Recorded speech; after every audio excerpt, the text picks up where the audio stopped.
आदिभ्यो ब्रह्मविद्या संप्रदायकर्तृभ्यो वंशर्षिभ्यो भ्यो नमो गुरुभ्यः।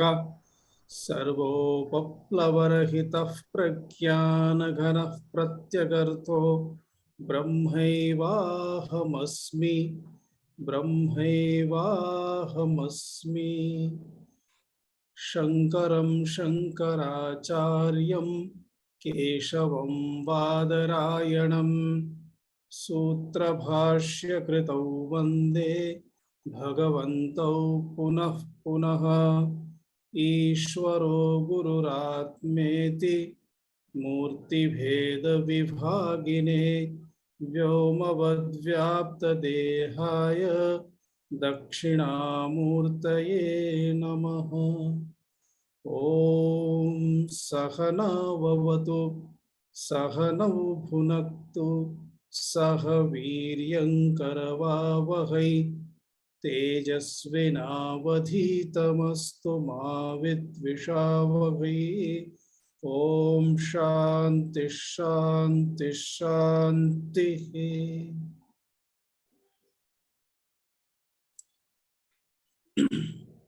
वेदो नित्यमधीयतां तदुदितं कर्मस्वनुष्ठीयताम् तेनेशस्य विधीयतामपचितिः काम्ये मतिस्त्यज्यताम् पापौघः परिधूयतां भवसुखे दोषोऽनुसन्धीयताम् आत्मेच्छाव्यवसीयतां निजगृहात् तूर्णं विनिर्गम्यताम् तूर्णं विनिर्गम्यताम्। अत्र एतस्मिन् प्रथमे श्लोके अस्माकं ऋषीणाम् एषा या परंपरा अस्ति सा परंपरा एव अस्माकं शैली अस्ति। अस्माकं जीवनशैली इति वदामः, अस्माकं पद्धतिः जीवनस्य इति वा वदामः। अतः एतस्मिन् संपूर्णे प्रथमे श्लोके कथं सा शैली इति एकवारं सामान्यतः अवलोक्य अनन्तरम् अग्रे गच्छामः। वयम् एतत् जानीमः, अस्माकं परंपरा आर्ष परंपरा अस्ति। संस्कृतिः सनातना संस्कृतिः अस्ति, अर्थात एका एव संस्कृतिः आदिकालतः केवलम् एतस्मिन् क्षेत्रे एव अस्माकं भारतवर्षे एव दृश्यते। यस्याः संस्कृतेः परिवर्तनं नास्ति। कदाचित् किमपि परिवर्तनं भवति चेदपि तत् पुनः स्वस्य स्वरूपं प्राप्नोति। अतः अस्माकम् आर्य परंपरायां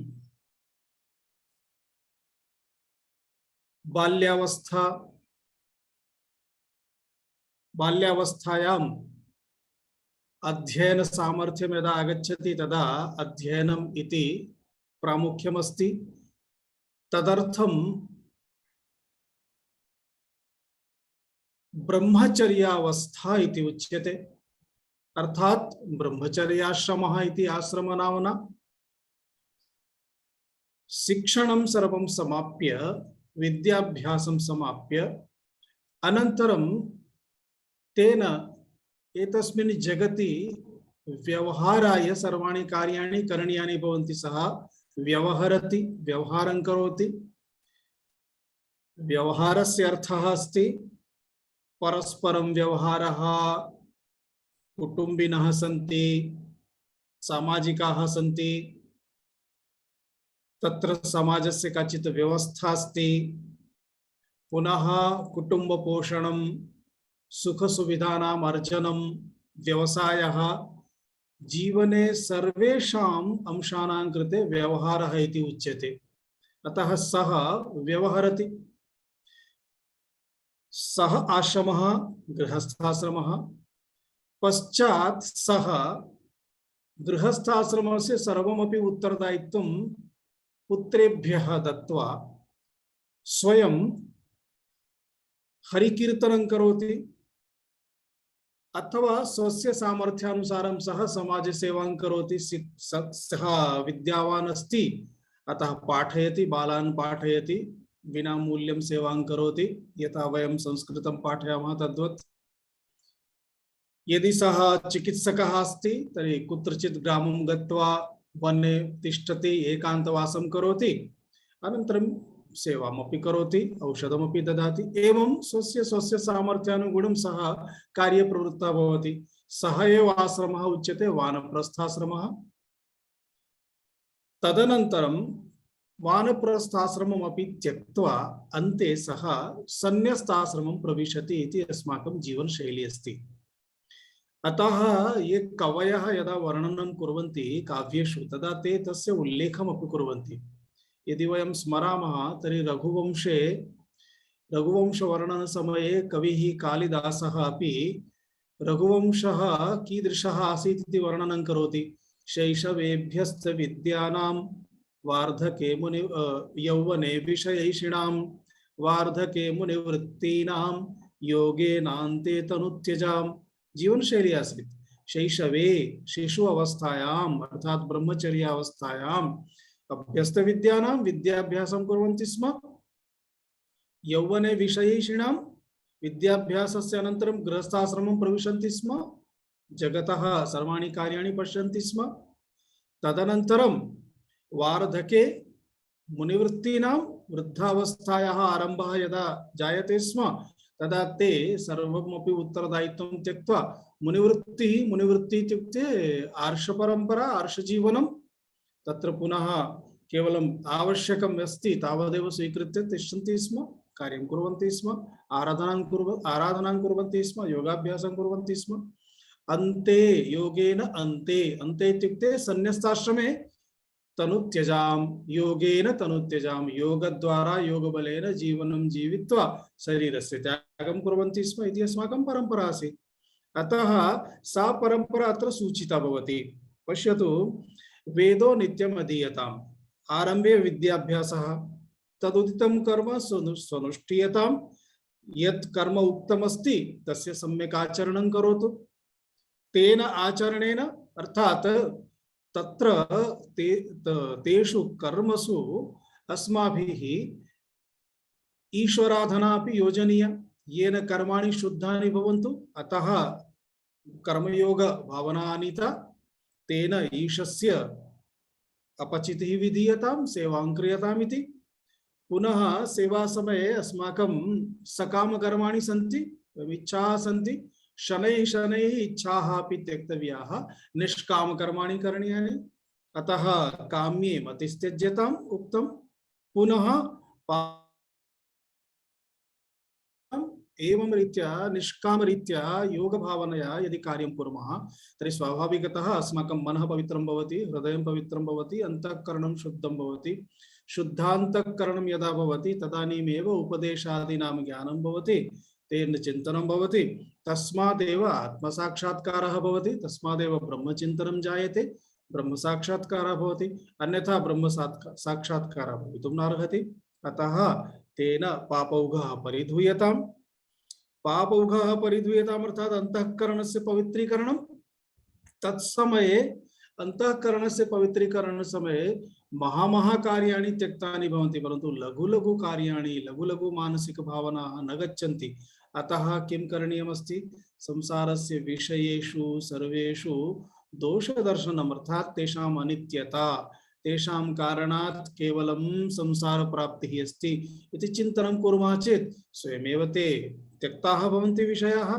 एवं यदा ते त्यक्ताः अपि विषयाः भवन्ति, अस्माकम् इदानीं स्थितिः अस्ति, अर्थात् यथा युद्धं कर्तुं कंप्लीट यूनिफॉर्म मध्ये सैनिकः अस्ति, शस्त्रं सर्वं सिद्धम् अस्ति, सेना सज्जा अस्ति, अनन्तरं फायर, साक्षात् आदेशः। अतः आचार्यः वदति एतावता प्राप्य किं करणीयम् अस्ति? तेन यदा एषा स्थितिः प्राप्ता तदा आत्मेच्छा व्यवसीयताम्। अत्र स्क्रीन् अपि एकवारं दर्शयामि।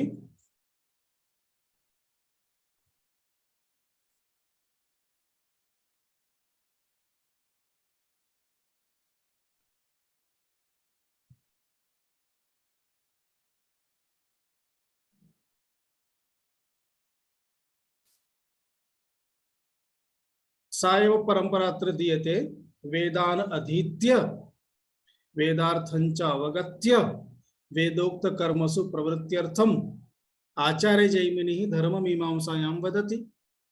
यथा ब्रह्मसूत्रमस्ति ब्रह्ममीमांसा सूत्रम तथैव धर्ममीमांसा सूत्रमपि अस्ति। कर्म विषय मीमांसा अस्ति। अर्थात यदा कर्माणि सम्यक् ज्ञातानि तदा तत्र कः विधिः कानि साधनानि कथं करणीयं तस्मिन् विषये अपि तत्र सूचनाः सन्ति। अतः सूत्रं यथा प्रथमं सूत्रम् अस्ति अथातो धर्ममीमांसा, अर्थात वेदानाम् अध्ययनं कृतं वेदार्थ इतः परं धर्ममीमांसा करणीया। अर्थात कीदृशानि कर्माणि जीवनस्य कृते योग्यानि भवन्ति, किं प्राप्तुम् इच्छति तदनुसारं किं करणीयं, केषां मन्त्राणाम् उपयोगः करणीयः तत् सम्यक्तया ज्ञातव्यम्। अर्थः कः? पठित वेद वेदार्थः अधिकारी धर्ममीमांसां कुर्यात्। अर्थात यः वेदानाम् अध्ययनं कृतवान् वेदार्थं सम्यक् जानाति सः एव सम्यक् कर्माणि कर्तुम् अधिकारी अपि अस्ति। कस्मिन् विषये? धर्ममीमांसा विषये। यथा धर्ममीमांसा अस्ति अर्थात कार्याणि कुर्वन्नेव जीवनं यदा सः सम्यक् करोति अंतःकरणं सर्वं शुद्धं भवति, शनैः शनैः सः जगतः स्वभावम् अवगच्छति, जन्म मृत्यु विषयं सर्वं चिन्तयति, तद् विषयकं चिन्तनं कृत्वा सः अग्रे निर्णयं करोति यत् अहं तु नित्यं सुखम् इच्छामि, नित्यं सुखम् अनित्य साधनेन न शक्यते, अतः तद् यदा चिन्तयति तदा सः तस्मिन् विषये प्रयासं करोति। पुनः कर्मयोग दृष्ट्या निष्काम भावनया तस्य जीवने दैवी संपत्तिः वर्धते।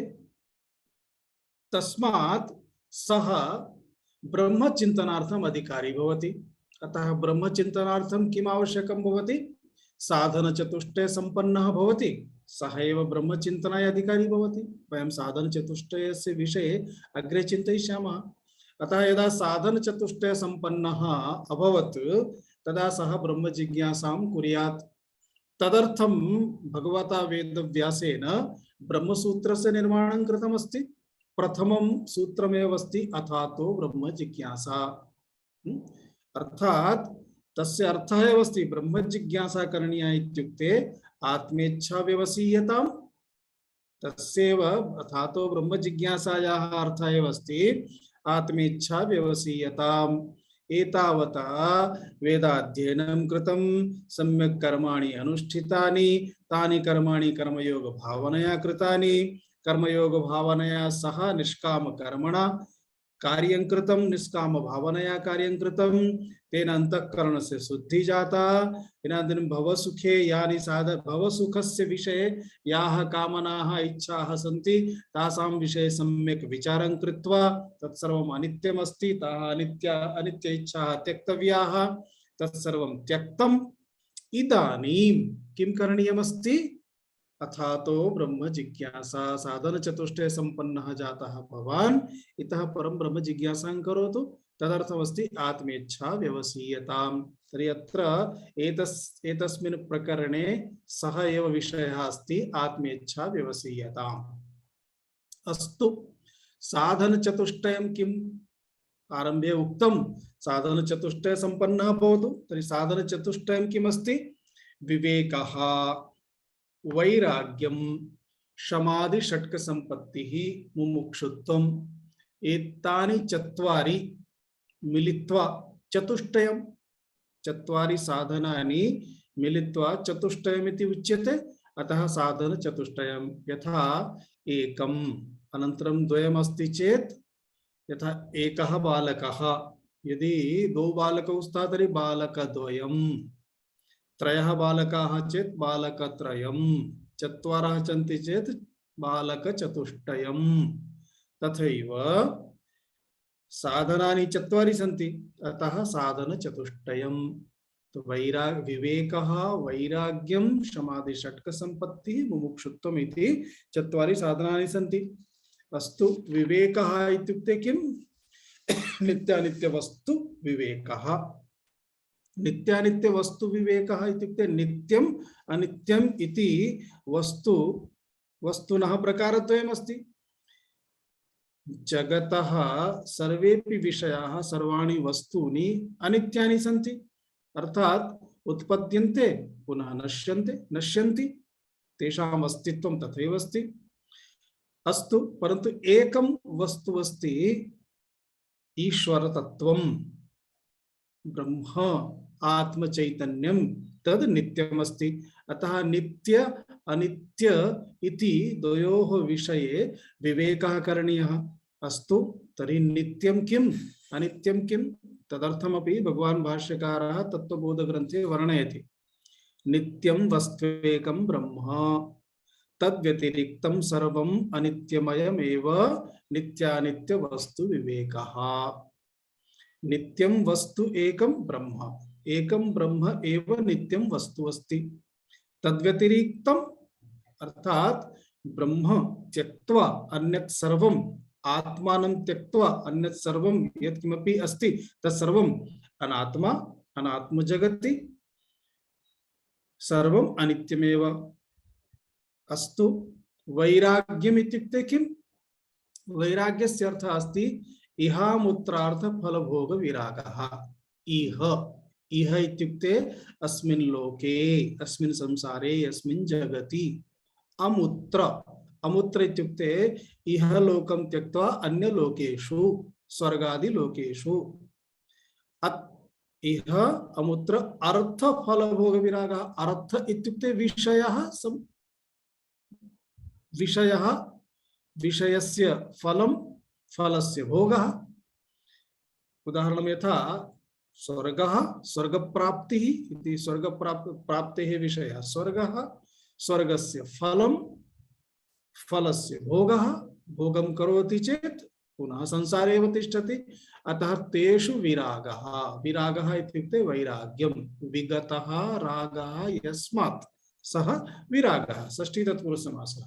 वैराग्यं, वैराग्यस्य अर्थः अस्ति। अस्तु, वैराग्यम् एतस्य कः अर्थः इति? इह इत्युक्ते इह अर्थात स्रक चंदन वनितादिषु। भगवान शंकराचार्यः वदति स्रक चंदन वनितादिषु। स्रक इत्युक्ते माला, चंदन, चंदनम इत्युक्ते तिलकम इत्यादिकम।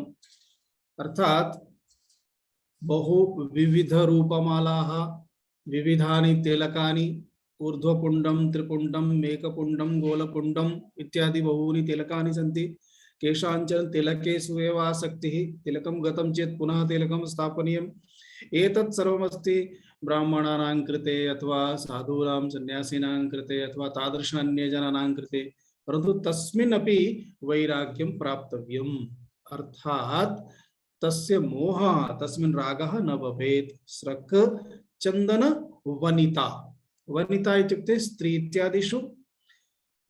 तत्र इह एतस्य अर्थः अस्ति एतस्मिन् लोके विद्यमानम् एतत् सर्वमेव सुखमिति उच्यते। अतः तेषु सुखेषु अमुत्र इत्युक्ते स्वर्गभोगेषु इच्छाराहित्यमेव।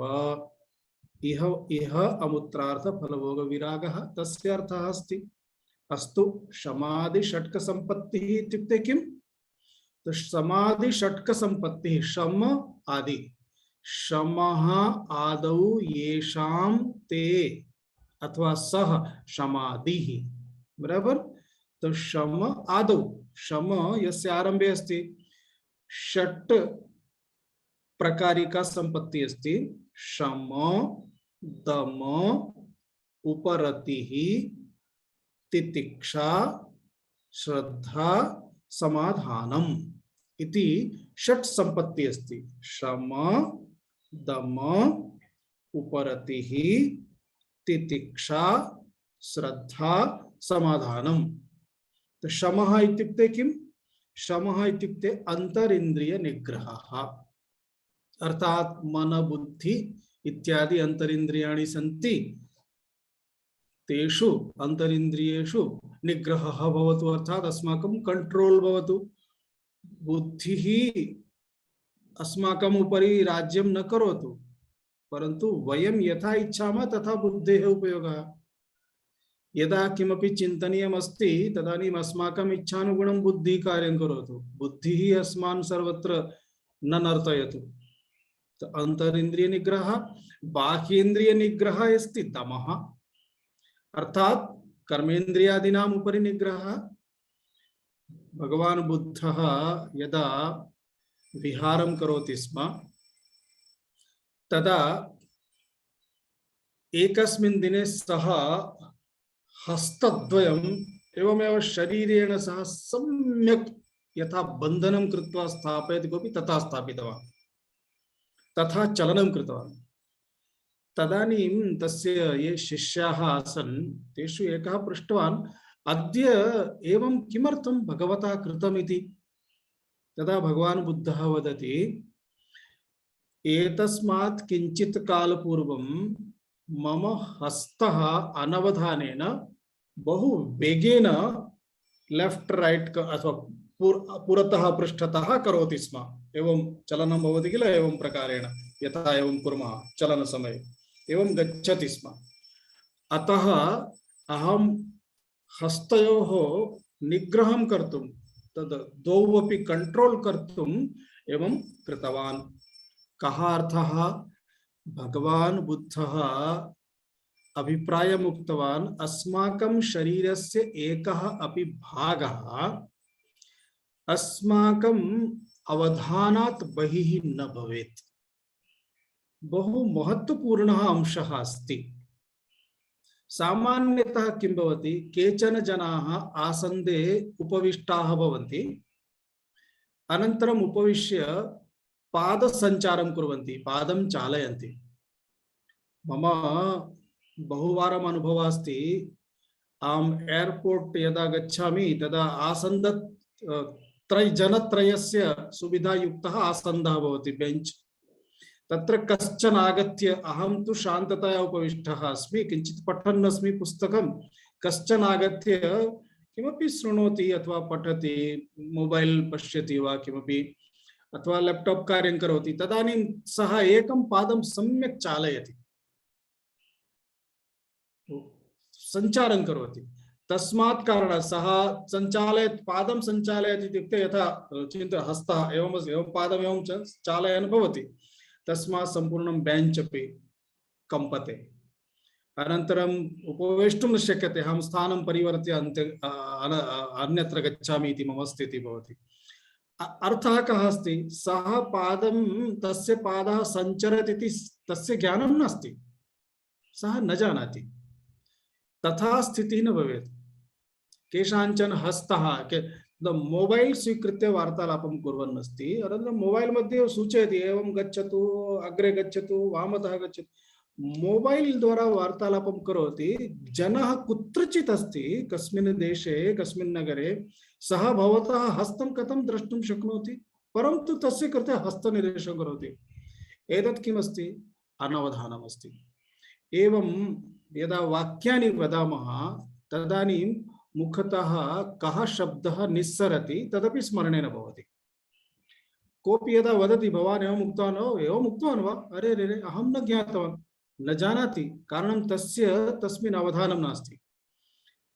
भगवतः बुद्धस्य कथनं किमस्ति? अस्माकं प्रत्येक इन्द्रियाणां व्यवहारः यदा अस्ति तदा तस्मिन् समये कः पदार्थः, केचन भोजनं कुर्वन् भवन्ति, अनन्तरं भोजन समये मुखे किं गतम् इति न जानति, अनन्तरम् अरे रे रे तदागतं। हस्तात् यदा स्वीकरोति, मरीचिकां न इच्छति चेत् हस्तस्वीकरण समये मरीचिकाम् अपसारयतु, परन्तु न पश्यति, अनन्तरं पश्यति। कारणं किमस्ति? इन्द्रियाणां कार्येषु तस्य अवधानं नास्ति। एतद् बहु इम्पोर्टेण्ट् वस्तु अस्ति। एतद् नास्ति चेत् साधनायाम् आत्मचिन्तनं कर्तुं न शक्यते। नेत्रे निमील्य उपविशामः चेत् चिन्तनं न भवति। अनन्तरं मनः कुत्रचित् गमिष्यति, इन्द्रियाणि किमपि, हस्तः किमपि करिष्यति। अतः दमः इत्युक्ते बाह्य इन्द्रियाणाम् उपरि अस्माकं कंट्रोल, निग्रह, बाह्येन्द्रिय निग्रहः।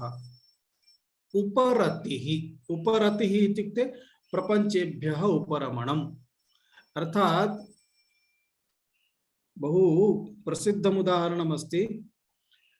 माता पूजां कुर्वती अस्ति, विष्णवे नमः, ओं नारायणाय नमः, एकमेकं पुष्पम् अर्पयन्ती अस्ति।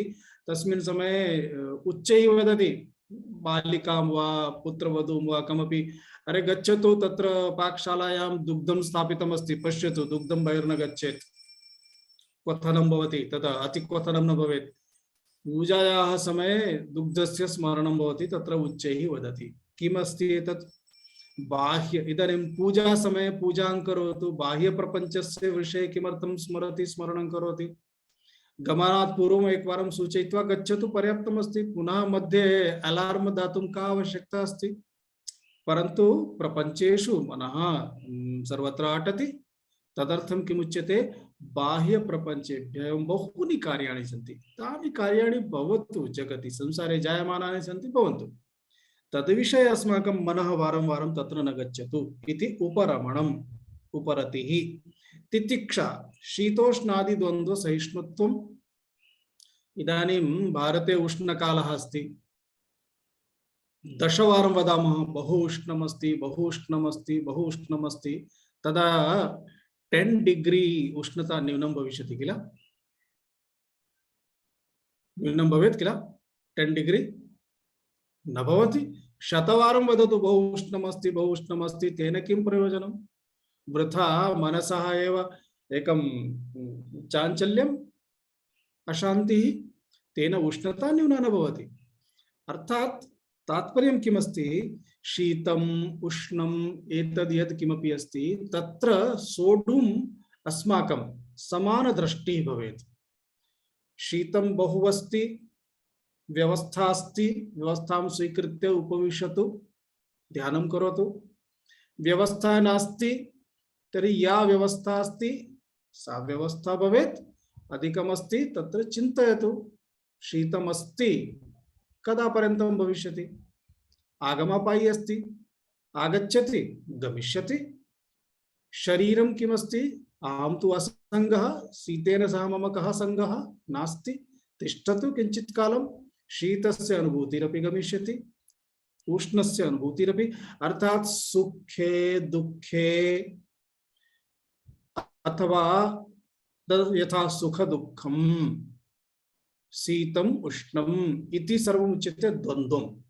एवं यदा द्वन्द्वम् इत्युक्ते मानसिक स्थितिः भवति, यदा अस्ति तदा तत्र समान अवस्था अस्माभिः प्राप्तव्या। अतः शीते शीतोष्णादि द्वन्द्व सहिष्णुत्वमेव अस्ति तितिक्षा। श्रद्धा इत्युक्ते किं? गुरुवेदान्त वाक्येषु विश्वासः इति श्रद्धा। समाधानम् इत्युक्ते किं? चित्तैकाग्रता। समाधानं तदेव उच्यते, यदा मनसि एकाग्रता सम्पाद्यते तदानीमेव शान्तिः भवति। यदा मनः भिन्न भिन्न चिन्तनेषु, भिन्न भिन्न विचारेषु, विचाराः अपि रागद्वेषात्मकाः भवन्ति, सर्वत्र अटति, तदानीं मनसि शान्तिः न भवति।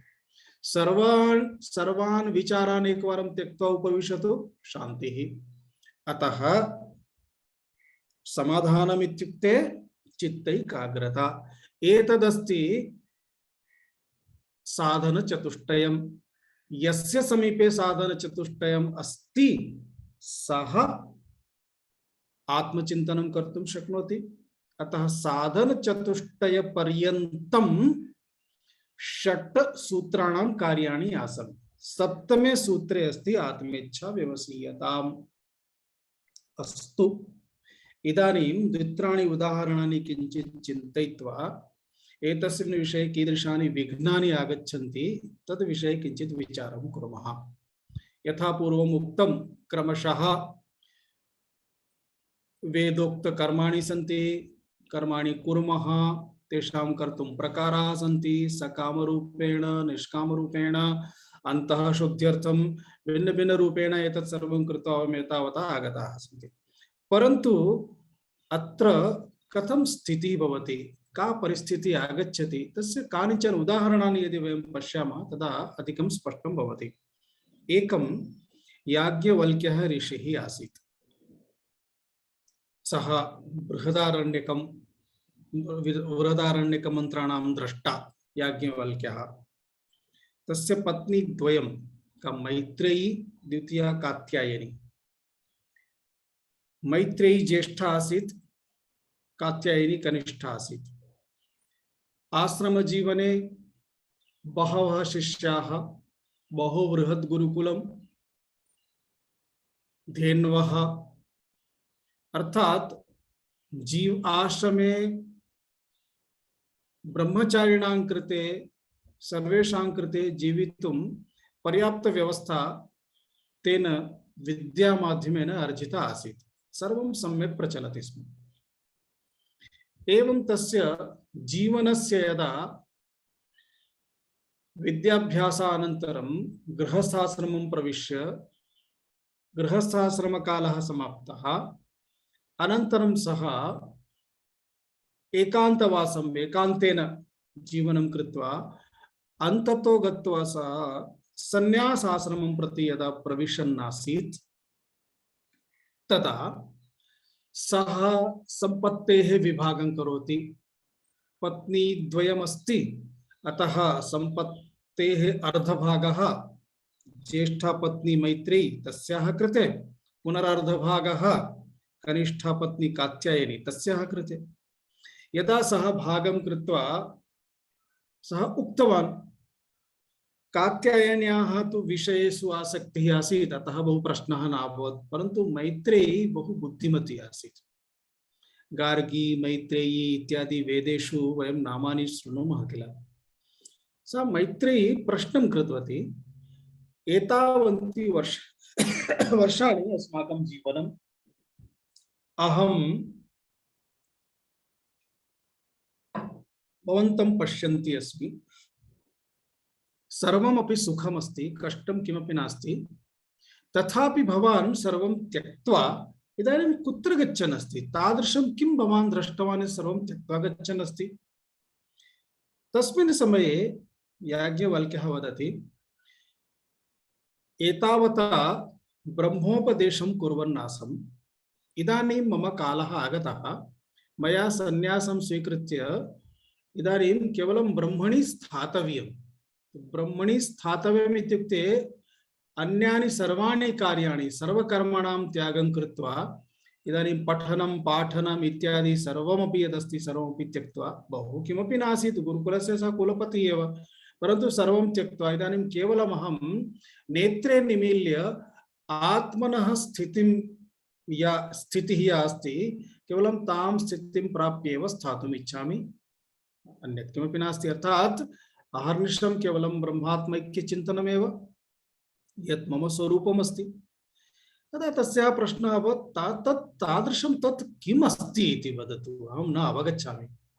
तस्मिन् समये सः वदति, आत्मावारे द्रष्टव्यः, श्रोतव्यो, मन्तव्यो, निदिध्यासितव्यः। अरे इत्युक्ते हे मैत्रेयी, आत्मा द्रष्टव्यः, अर्थात् आत्मा कः इति सम्यक्तया ज्ञातव्यं भवति। तद् ज्ञातुं साधनानि सन्ति, श्रवणं, मननं, निदिध्यासनं। श्रवणम् इत्युक्ते शास्त्रश्रवणम्, उपनिषदादीनां श्रवणं।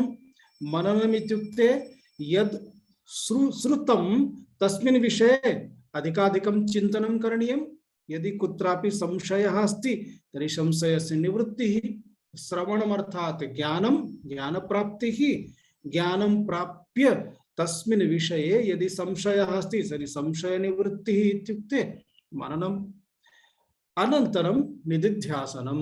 निदिध्यासनम् इत्युक्ते विपर्ये निवृत्तिः।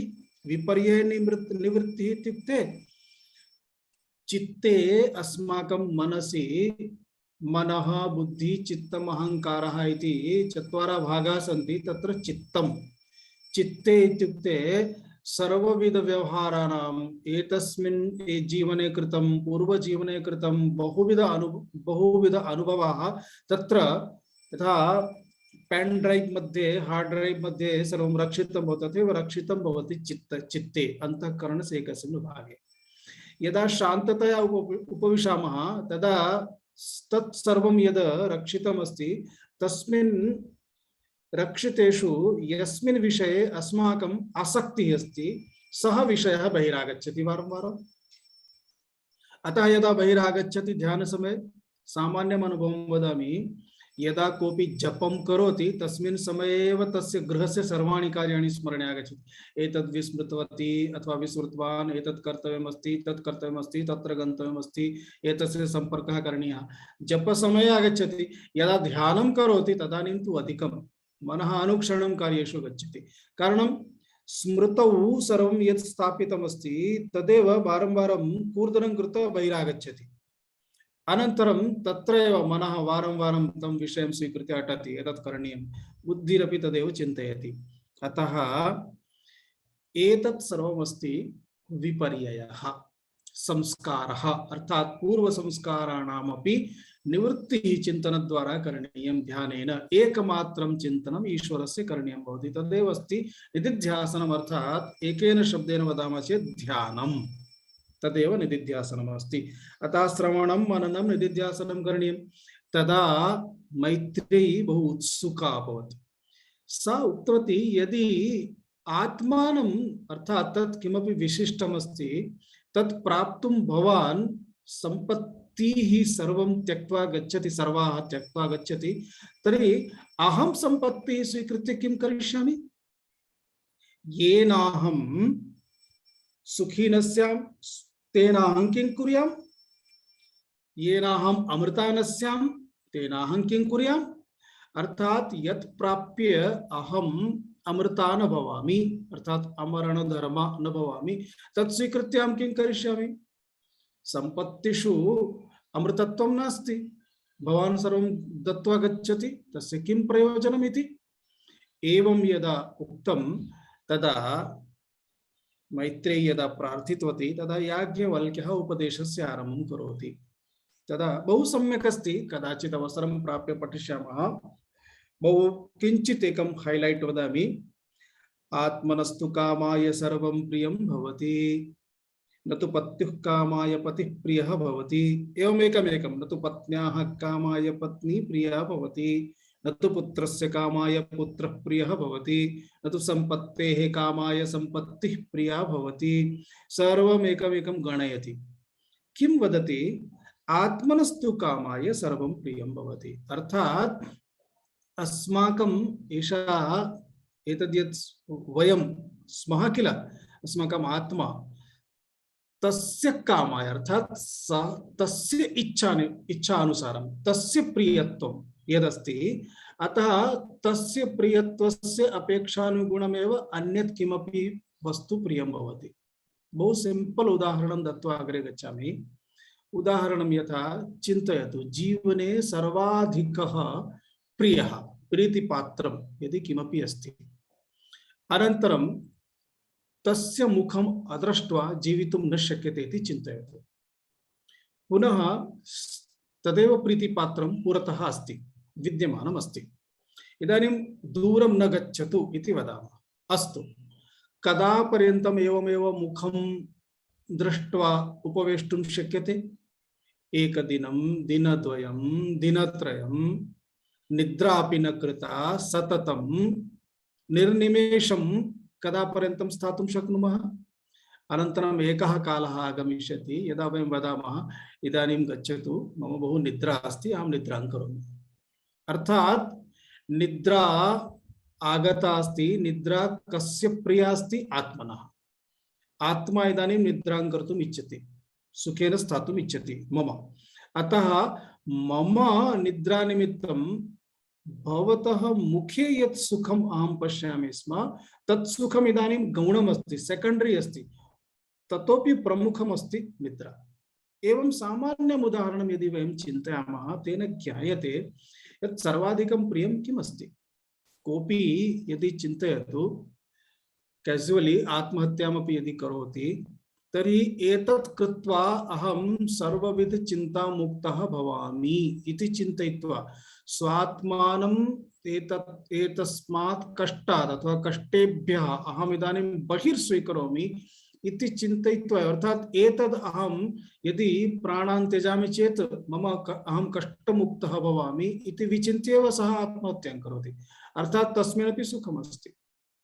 कोऽपि आदिनं बहु कार्यं करोति, कार्यं कृत्वा कृत्वा कृत्वा बहु कष्टं प्राप्नोति, परन्तु तेन कष्टेन कस्यचित् कृते सः किमपि आनीय ददाति, सः प्रसन्नः अथवा सा प्रसन्ना भवति, तस्याः प्रसन्नतायाम् एतस्य प्रसन्नता अस्ति। अतः स्वस्य प्रसन्नतायाः पूर्त्यर्थमेव अन्यः अपि प्रसन्नः तिष्ठति इति आहत्य तस्य एक्टिविटी अस्ति। एवं सर्वविध कार्याणां विषये पश्यामः चेत् एतत् स्पष्टं भवति, आत्मनः सुखमेव प्रमुखमस्ति। तदर्थम् एव अहं दुःखम् अनुभविष्यामि यदि पुरतः विद्यमानस्य दुःखं भविष्यति।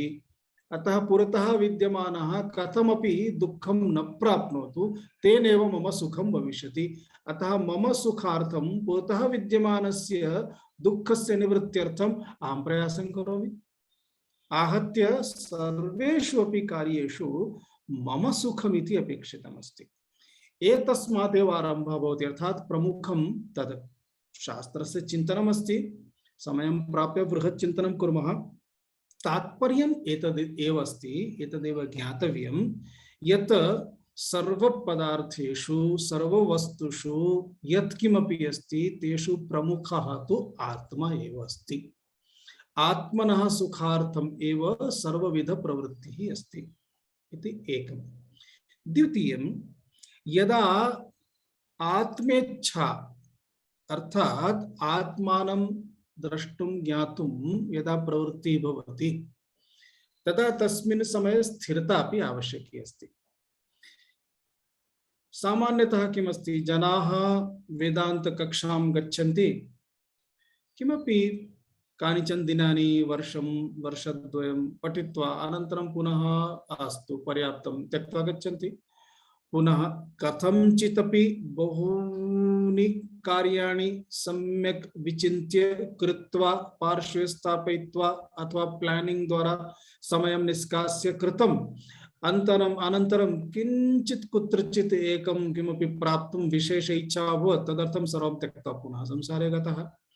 अर्थात् कोऽपि कूपस्य खननं करोति, 10 फुट 10 पाद परिमितं खननं कृत्वा अनन्तरं पुनः त्यक्त्वा गच्छति। वर्षाकाले वृष्टि यदा भवति मृत्तिका पुनः पूर्णा भवति, गतं। वर्षद्वयस्य अनन्तरं पुनः खननं करोति, 10 फुट 10 पाद परिमितं कृत्वा पुनः गच्छति, पुनः सर्वं समानं भवति। अस्माकं मनः वारं वारं वयं मनसि या वैचारिक अस्वच्छता अस्ति तत् स्वच्छं कृत्वा किंचित् एकां स्थितिम् आनयामः, अनन्तरं पुनः गच्छामः, तेन पुनः सर्वं नष्टं भवति। गजस्नानमेव अस्माकं वेदान्तश्रवणं भवति। यदा गजः स्नानं कृत्वा पुनः धूलिं स्थापयति तद्वत्। अतः कथम् एतद् भवति, तदर्थं कीदृशी अस्माकं स्थितिः भवेत्। अहं गतकक्षायामपि उक्तवान् आसम्, नचिकेतसः एका कथा आसीत्। नचिकेता यमराजसमीपं गतवान्, रात्रित्रयं तत्र उषितवान् नचिकेता। अतः यमराजः वरत्रयं पृष्टवान्। तदा प्रथमं वरं सः पितुः मनसः शान्ति भवेत्, अर्थात् पितुः सुखमिति प्रथमं कर्तव्यं तत् कृतवान्। द्वितीयं कर्तव्यम् अस्माकं सर्वेषां कर्तव्यं कथमिति चिन्तयामः। अस्माकं प्रथमं कर्तव्यम् अस्ति माता पिता तयोः सेवा, तयोः सुखम्। द्वितीयं कर्तव्यम् अस्ति समाजस्य सुखम्, अस्माकं पार्श्वे ये सन्ति तेपि सुखिनः भवन्तु, तेषां कृते किं करणीयम्। तृतीयम् अस्ति, अर्थात् तृतीयक्रमे आगच्छति मम सुखम्।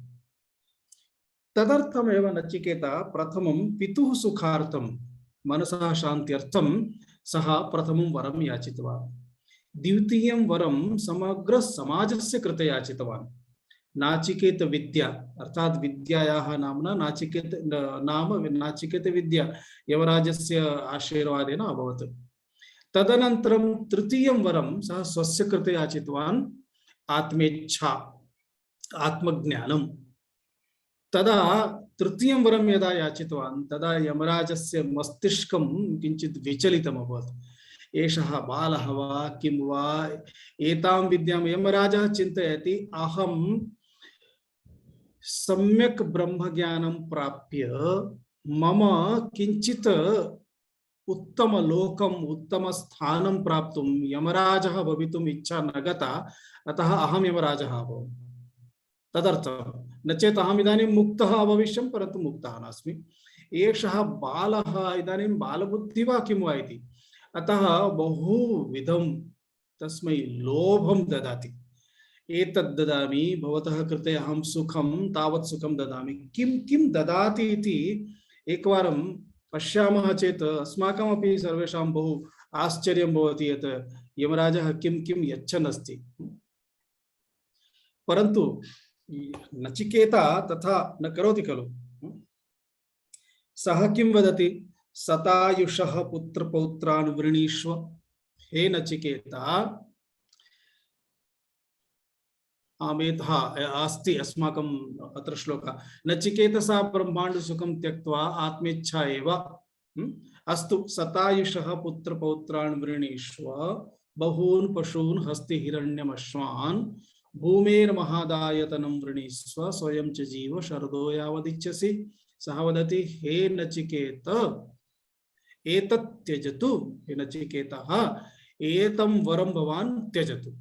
एतं वरं प्राप्य भवान् किं करिष्यति, सर्वं त्यक्तव्यं भवति, सर्वं सुखं गच्छति। तस्य अपेक्षा अहं किं किं ददामि इति चिन्तयतु। शतायुषः पुत्रपौत्रान्, अर्थात् भवान् एकं पुत्रं न, यावदिच्छति तावतः पुत्रान् भवान् स्वीकरोतु। पुनः पुत्रः यदि जन्म प्राप्य 10-15 वर्षेषु यदि मरणं प्राप्नोति, 50 वर्षेषु यदि मरणं प्राप्नोति, कः लाभः? 100 वर्षाणि ते जीविष्यन्ति, तथा पुत्रान् स्वीकरोतु, है न? तावदेव न, कारणं सः यदा एकमेकं यच्छन् अस्ति, नचिकेतसः मुखसि कापि प्रसन्नता नास्ति, सः एतत् सर्वं न इच्छति। अतः केवलं पुत्रान् न, पौत्रान् अपि स्वीकरोतु, पुत्रपौत्रान् स्वीकरोतु। अस्तु, किं किं? बहून् पशून्, पशु इत्युक्ते सम्पत्ति, धेनवः अश्वाः गजाः इति, अतः पशून्, हस्ति, अश्वान्, हिरण्यं, हिरण्यम् इत्युक्ते सुवर्णं, सम्पत्ति इत्यादिकं, यावदिच्छति स्वीकरोतु, यावदिच्छति स्वीकरोतु। तावदेव न, यदि इतोपि भवान् सन्तुष्टः नास्ति तर्हि भूमेः महदायतनं स्वीकरोति, अर्थात् पृथिव्याः एकं विशालं खण्डं ददामि, केवलं भारतं न, भवान् इच्छति चेत् अमेरिका पर्यन्तं स्वीकरोतु, सर्वं ददामि। यदिच्छति वृणीष्व, स्वयं स्वीकरोतु। तावदेव न, भवान् एतत् सर्वं स्वीकरोति, परन्तु यदि स्वयं न जीवति चेत् कः लाभः? अतः भवान् यावदिच्छति जीव, शरदो यावदिच्छसि, अर्थात् यावदिच्छति, शरदः इत्युक्ते एक शरद ऋतु पर्यन्तम् एकवर्षम्, अतः शरदः इत्युक्ते एकवर्षमिति पर्यायः। भवान् यावदिच्छति तावत् जीवतु, तावत् जीवनं करोतु, निष्कण्टकं जीवनं भवता, किमपि कष्टं किमपि जीवने न भवेत्, तथा अहं सर्वं ददामि। तावदेव न, कारणं नचिकेता किमपि न वदति, केवलं मौनमेव। तदा एतत् तुल्यं यदि मन्यसे वरं वृणीष्व वित्तं चिरजीविकां च, अर्थात् यदि भवान् एतद् यत् तृतीयं वरदानम् इष्टवान् अस्ति, यदि एतत् समानं किमपि अन्यत् वरदानं भवान् चिन्तयति तर्हि स्वीकरोतु, तदपि ददामि। किं किं? यदिच्छति वृत्तं, चिरजीविकां, किमपि। अस्तु, महाभूमौ नचिकेतस्त्वमेधि, हे नचिकेतः, त्वम् एतस्मिन् भूमण्डले एधि सुखेन तिष्ठतु, राज्यं करोतु, कामानां त्वः कामभाजं करोमि, तावदेव न। भवान् यदि कामनां करोति, एतत् वस्तु आवश्यकं, तर्हि वस्तु यथा स्वर्गलोके कामधेनु अस्ति अथवा कल्पवृक्षः अस्ति, कल्पवृक्षस्य अधः उपविश्य मनसि चिन्तयतु एतद् आवश्यकं, तस्मिन् समये एव तद् वस्तु उपस्थितं। तथैव भवान् केवलं चिन्तनं करोतु, वस्तु भवतः समीपे भविष्यति, तावत् सामर्थ्यं भवते ददामि। पश्यतु, आत्मज्ञानं प्राप्य किं करिष्यति? आत्मज्ञानं प्राप्य भवान् तत्सर्वं प्राप्तुं न शक्नोति, परन्तु एतत् भवते तथा ददामि, सर्वं प्राप्तुं शक्नोति। ये कामा दुर्लभा मर्त्यलोके, मृत्युलोके ये कामाः दुर्लभाः सन्ति, तान् सर्वानपि कामान् छन्दतः स्वतन्त्रतया प्रार्थयस्व। किम् इच्छति इति वदतु, भवान् केवलम् इच्छां दर्शयतु, अहं ददामि इदानीमेव। अस्तु, नचिकेता किमपि न वदति। तदा सः चिन्तितवान्, इतोपि किञ्चित् लोभं ददामि। अतः सः स्वस्य राजसभायां नर्तक्यः, गायकाः, वादकाः, एते सर्वे बहवः, इत्युक्ते अप्सरसः आसन्, तान् सर्वान् इमा रामाः सरथाः, अर्थात् इमा रामाः इत्युक्ते अप्सरसः, सुन्दर्यः सन्ति बहव्यः, सरथाः, रथसहितं ददामि। एवमेव न, अहम् इदानीं भवान् इच्छति 10, 15, 50 जनान् स्वीकरोतु, परन्तु कथं नेष्यति रथ? अहं रथमपि ददामि, आकाशमार्गेण गन्तुं शक्नोति, तथा अहं रथान् ददामि। सरथ सतूर्य, केवलम् एवमेव नयति चेत् किं भवति? तत्र वाद्यमपि ददामि। तूर्य, सतूर्य इत्युक्ते तूर्यादि वाद्यसहितं ददामि। नहि दृशालम्बनीयाः मनुष्यैः। हे नचिकेतः, एतत् सर्वम्, एतादृश्यः सुन्दर्यः अप्सरसः मृत्युलोके कुत्रापि न लभ्यन्ते। कस्मिन्नपि देशं गच्छतु, जपान् वा गच्छतु, अमेरिकां वा गच्छतु, भारतं वा गच्छतु, कुत्रापि गच्छतु, एतादृशः सुन्दर्यः कुत्रापि न लभ्यन्ते। आभिः मत्प्रत्ताभिः परिचारयस्व। अहम् एताः याः ददामि, एतासां द्वारा भवान् सेवां कारयतु, परिचारयस्व। सर्वाः परिचारिका भवन्ति। हे नचिकेतो, मरणं नामानुप्राक्षीः, आत्मज्ञानविषये न पृच्छतु। तदा नचिकेत अस्मादृशः कोऽपि भवति चेत् एकं स्वीकृत्य सुखेन गच्छति, पर्याप्तं, न आवश्यकम् अन्यत् किमपि। परन्तु नचिकेता प्रत्युत्तरे सः वदति, एवं नास्ति। शोभावामर्तस्य दन्तकैतत् सर्वेन्द्रियाणां जरयन्ति तेजः। हे यमराज, हे अन्तक, एतत् सर्वं तु श्वः नष्टं भविष्यति। अद्य अस्ति, श्वः नास्ति, श्वः अभावः। अनन्तरं पुनः बहून् विषयान्, बहूनि सुखानि सर्वं ददाति किल। एतत् सर्वं भुक्त्वा किं भविष्यति? नेत्रयोः तेजः क्षीणः भवति, उपनेत्रम् आवश्यकं। कर्णाभ्यां श्रोतुं न शक्यते, यन्त्रम् आवश्यकं। कियत्पर्यन्तं यन्त्रेण श्रोतुं शक्यते? पादाभ्यां चलितुं न शक्यते, किं करणीयं? व्हील्चेर् आवश्यकं। व्हील्चेर् स्वीकृत्य किं सुखं प्राप्तव्यम्? अतः एतेषां विषयाणाम् उपभोगेन अस्माकम् इन्द्रियाणि सर्वाणि नश्यन्ति। तेजः, इन्द्रियाणां तेजः जरयन्ति, समाप्तं भवति इत्यर्थः। अपि सर्वं जीवितमल्पमेव। भवान् यावन्त्यपि वर्षाणि ददातु, कल्पान्तं ब्रह्मा यावत् जीवति तावदपि जीवामि चेत् ब्रह्मापि अन्ततो गत्वा मरणं प्राप्नोति। तर्हि अस्माकं किं? सर्वम् अल्पमेव अस्ति। अतः हे यमराज, तवैव वाहास्तव नृत्यगीते सर्वं भवतां कृतेव। भवतः नृत्यं, गीतं, वाद्यानि, वादकाः, नर्तक्यः सर्वं भवतः कृते। अर्थात् एकेन वाक्येन न वित्तेन तर्पणीयो मनुष्यः। नचिकेतसः वाक्यमस्ति। वित्तद्वारा, धनद्वारा, सम्पत्तिद्वारा कदापि मनुष्यः तृप्तः भवितुं नार्हति।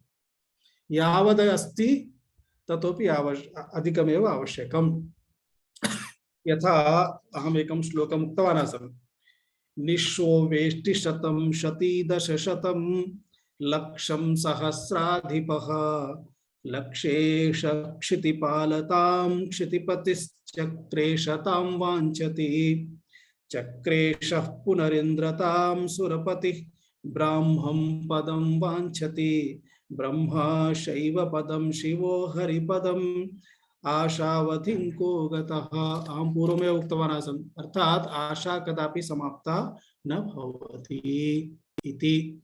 इतोपि जन्म मरण रूप संसार दुःखात् निवृत्तिः केवलम् आत्मज्ञानेन तन्निर्णया एव आचार्यस्य उपदेशः अस्ति आत्मेच्छा व्यवसीयताम् इति। अर्थात इदानीं साधन चतुष्टय संपत्ति संपन्नाः वयम् अस्माकम् एकं कार्यम् एतदेव यत् ब्रह्म जिज्ञासा। ब्रह्म इत्युक्ते चैतन्यं, चैतन्यम् इत्युक्ते आत्मा इति सदा सर्वदा स्मरणीयम् इति। ओम पूर्णमदः पूर्णमिदं पूर्णात् पूर्णमुदच्यते पूर्णस्य पूर्णमादाय पूर्णमेवावशिष्यते। ओम शांति शांति शान्तिः। इदानीं कोऽपि किमपि प्रश्नम् इच्छति चेत् प्रष्टुं शक्यते। अहं बहु अधिकं समयं स्वीकृतवान् तथापि।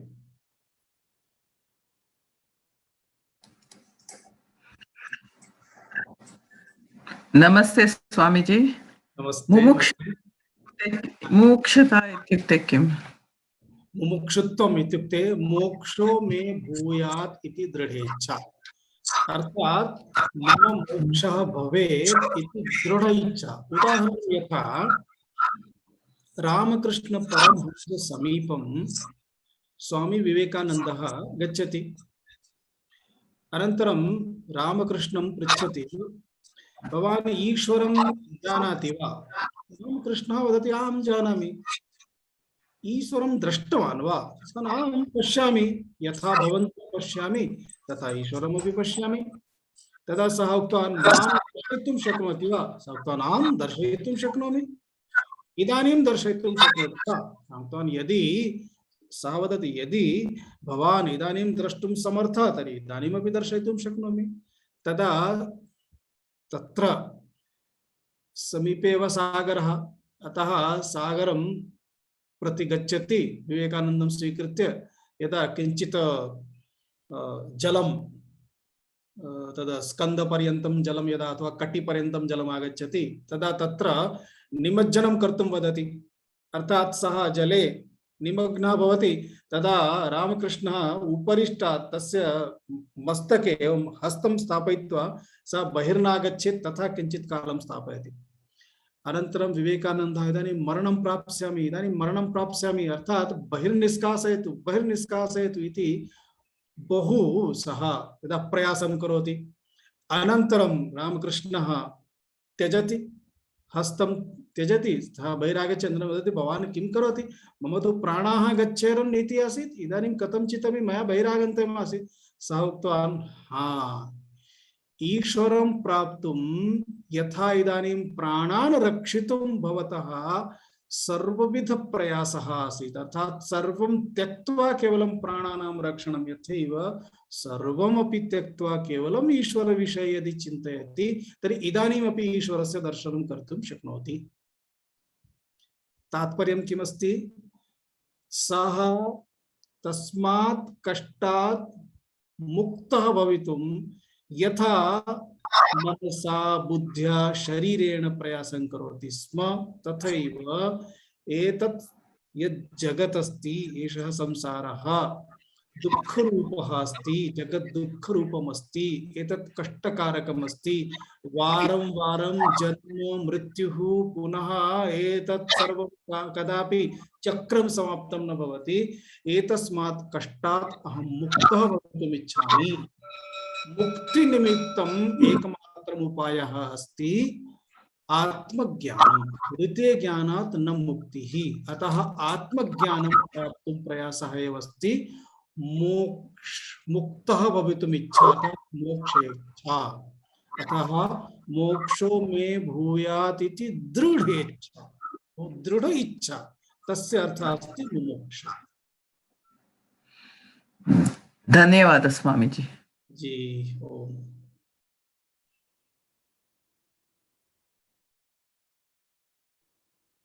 अन्यस्य कस्यापि कोऽपि प्रश्नः अस्ति? न चेत् आगामिनि सप्ताहे पुनः मिलामः। धन्यवादः महोदय। धन्यवादः महोदय।